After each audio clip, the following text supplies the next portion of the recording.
ఒక భార్య అయితే 13 సంవత్సరాల అవుతుంది పెళ్ళయ్యి, కనీసం వాళ్ళ పిల్లలతో కూడా మాట్లాడట్లేదు.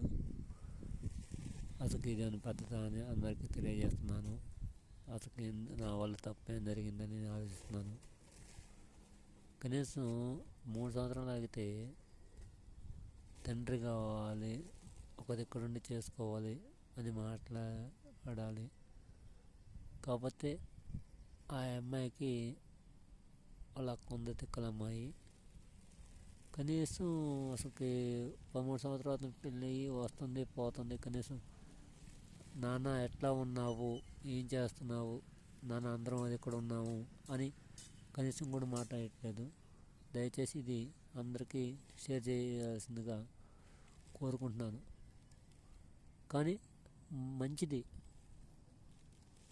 భార్య చాలా మంచిది. కనీసం ఎందువల్ల ఇట్లాగా చేస్తున్నారో నాకు అర్థం కావటం లేదు.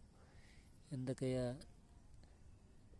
చూస్తే నువ్వు అది ఇక్కడ, నేను అది ఇక్కడ, ఎందుకయ్యా అందరం కలిసి ఉన్నాము అని చెప్పి అనుకోకుండా కనీసం నెంబర్ కూడా బిజీలో పెట్టేసింది. నెంబరు అలా చేస్తుంది అనమాట. నేనేం తప్పు చేశాను, తప్పు చేస్తే 10 మంది నిలబెట్టి అడగాలి, కనీసం కేసు పెట్టాలి, ఏమైనా చేయాలి. కనీసం అంతగా చేసుకుంటే కనీసం అలా చేసుకున్నందుకు కనీసం ఆ అబ్బాయికి కూడా ఈఎంఐ కట్టుకోలేక అంతగా అమౌంట్ వేయట్లేదని చెప్పట. కనీసం అది ఇక్కడ చేసుకుందామయ్యా, కష్టం నష్టం అందరం కలిసి ఉన్నామయ్యా, లేదు వాళ్ళ ఇంట్లో నీకు నచ్చలేదా సపరేట్గా ఉంటాము అని చెప్పి అనాల్సింది పోయి కనీసం ఏమీ చేయట్లేదు. ఏం చేయాలో అర్థం కాకుండా ఉంది. ఎంత బాధపడుతున్నాడంటే అంత బాధపడుతున్నాడు ఆ అబ్బాయి. ఆ బాబుకి వచ్చేసి 11 సంవత్సరాలు, చిన్న అబ్బాయికి వచ్చేసి 9 సంవత్సరాలు.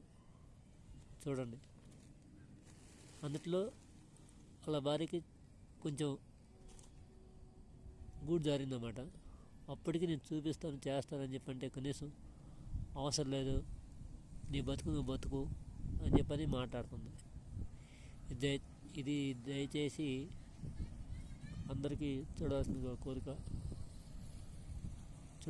కోరుతున్నాను.